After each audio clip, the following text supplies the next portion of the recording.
Bonjour à tous, ravi de vous retrouver pour cette nouvelle page d'actualité en Savoie-Mont-Blanc. Voici les titres que nous allons développer en ce jeudi 30 mars.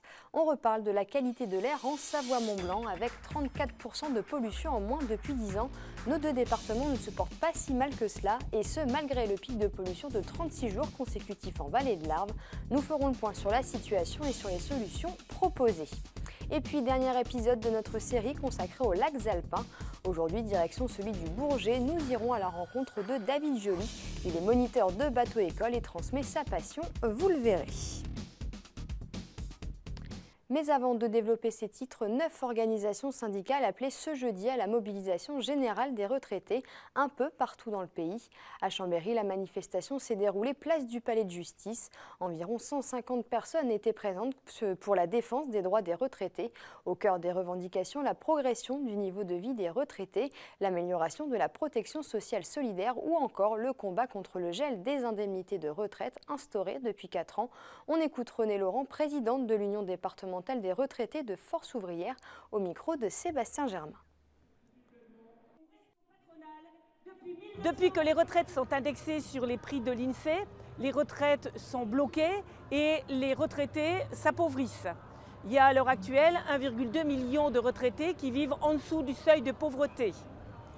Donc il est hors de question pour eux de rentrer dans une EHPAD. Les retraités sont également confrontés, surtout lorsqu'ils sont dépendants, lorsqu'ils sont maintenus à domicile, ils sont confrontés à des difficultés liées aux auxiliaires de vie qui sont embauchés par des boîtes privées qui font du bénéfice, mais qui ne peuvent pas faire tous les gestes pour aider les personnes dépendantes. Et dans les EHPAD, le manque de personnel fait que les personnes dépendantes ne peuvent plus être soignées correctement. Nous ne sommes pas des nantis.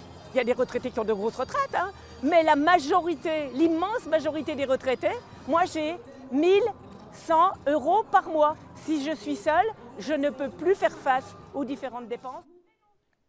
La semaine dernière se tenaient les états généraux de l'air. Aujourd'hui, c'est au tour d'Atmo Auvergne-Rhône-Alpes de faire le bilan de la pollution pour l'année 2016. Les départements savoyards sont particulièrement sensibles à la pollution atmosphérique, avec des zones urbanisées denses et des voiries très fréquentées. On fait le point sur ce dossier. Va-t-on vers une amélioration de la qualité de l'air en Savoie-Mont-Blanc? Selon les chiffres, oui. Un paradoxe, alors que cet hiver, par exemple, la vallée de l'Arve a dépassé le pic de pollution, et ce durant 36 jours consécutifs. Depuis 10 ans, les particules fines ont pourtant diminué de 34%. C'est quelques pourcents qui sont gagnés chaque année. Après, il faut différencier un petit peu les polluants. Donc c'est une baisse faible, mais une tendance de fond qui est là. On a eu la malchance d'avoir une période anticyclonique qui a concentré ces polluants pendant 36 jours consécutifs sur la vallée de l'Arve particulièrement. Et effectivement, nous n'avions jamais connu ça. Avant, nous avions des événements qui étaient plus morcelés, de 3 ou 4 jours de pollution.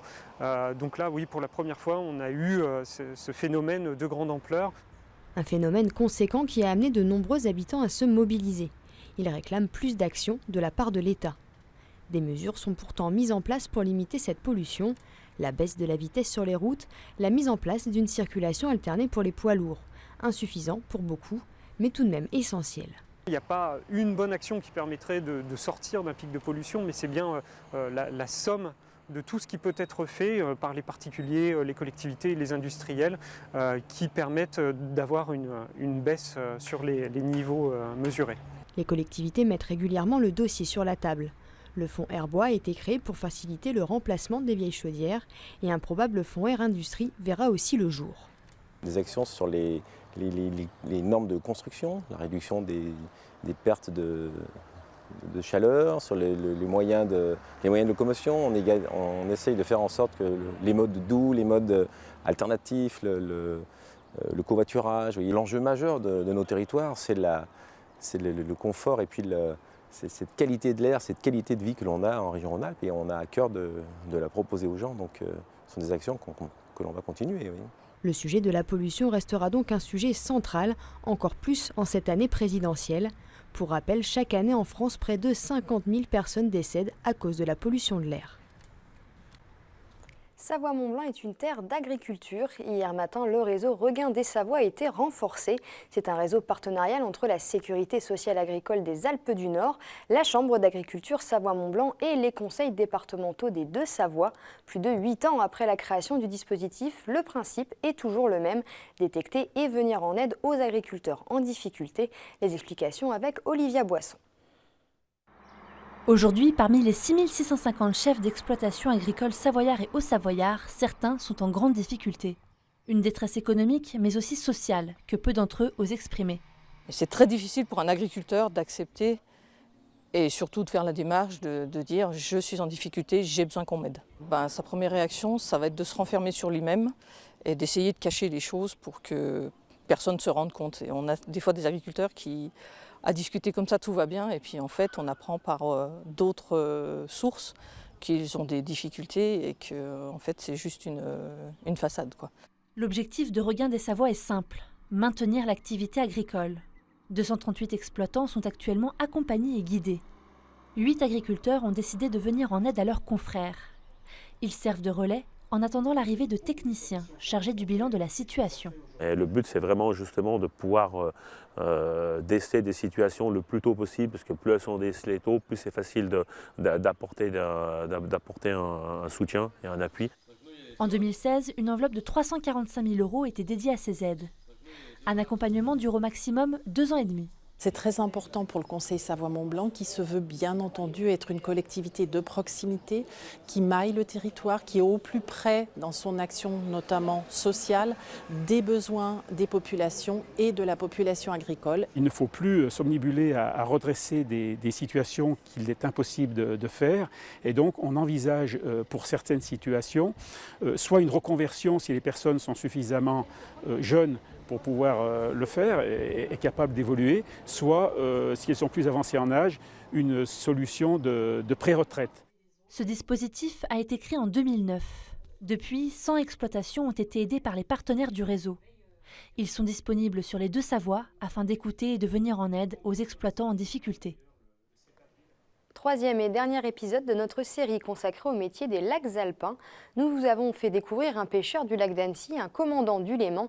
Et bien aujourd'hui, direction le plus grand lac naturel de France. Du côté d'Aix-les-Bains, David Joly est le gérant d'un bateau-école. Les sessions pratiques se déroulent donc sur le lac du Bourget. Embarquement avec Fanette de Buisson et Guillaume Lesquer. Pour de nombreux Savoyards, le lac du Bourget est un bel endroit pour flâner. Pour d'autres, il est aussi un bel endroit pour travailler. C'est le cas de David Joly. Ce matin, il prépare Michel à l'épreuve pratique du permis bateau. On contrôle le neutre et l'alimentation d'allumage. On démarre un bateau avant d'enlever ses amarres. Ça te paraît logique, ça? Oui. Tu démarres ta voiture avant d'enlever le frein à main. Et le frein à main de ton bateau, ça reste tes amarres. Voilà, sinon t'as un bateau. Depuis 13 ans, le moniteur officie sur le lac du Bourget. Certaines épreuves théoriques et pratiques ont lieu en salle, mais c'est sur le lac que son métier prend tout son sens. On a quand même beaucoup de chance de naviguer sur un site comme celui-ci. Moi, c'est vrai que depuis tout petit, j'ai goûté aux joies de la navigation, j'ai fait de la voile, donc forcément, je m'en lasse pas. On peut dire que j'ai un beau bureau. Voilà, donc après, il y a, comment dire, on a beaucoup d'indépendance dans ce qu'on fait aussi. On a quand même, voilà, quand on est son propre patron, c'est vrai que c'est agréable aussi. On s'organise comme on souhaite. Donc pour l'instant, je ne me plains pas. Chaque année en France, 90 000 personnes passent le permis bateau, un permis valable en mer et sur les lacs alpins. Un lac reste un lac. Malgré tout, il a aussi son petit caractère. Mais effectivement, on n'a pas les mêmes conditions. On n'a pas de houle sur un lac, par exemple. Les conditions après de vent et de vagues peuvent être différentes. Mais les conditions de sécurité, malgré tout, restent les mêmes. On a les mêmes principes. On a des bateaux qui ont une catégorie spécifique et qui doit être quand même respectée, bien évidemment, en ce qui concerne la météo, bien évidemment, les forces de vent et les hauteurs de vagues. Qu'est-ce qu'on pourrait faire si on est à proximité de notre homme à la mer? Qu'est-ce qu'on pourrait lui lancer? Bien sûr. Les candidats au permis sur le plus grand lac naturel de France ne manquent pas. David Joly a encore de beaux jours devant lui à bord de son bureau flottant. Et on se quitte avec des images insolites de l'opération Tricot Graffiti organisée à Annecy dans le cadre de la Semaine du développement durable. Vous pourrez admirer jusqu'au 8 avril cette forme d'art urbain originale qui utilise le tricot et le crochet. Ces créations artistiques qui visent à mettre en valeur le paysage urbain et développer du lien social sont visibles à Annecy et dans les communes déléguées. Les images sont signées Sébastien Germain. C'est la fin de cette édition. Merci à tous de l'avoir suivi. Juste après, vous retrouvez Fanette de Buisson pour Solidarité. Demain, c'est Olivia Boisson que vous aurez le plaisir de retrouver à cette même place. N'oubliez pas notre site internet 8montblanc.fr. Belle soirée et à bientôt pour encore plus d'actu en Savoie-Mont-Blanc.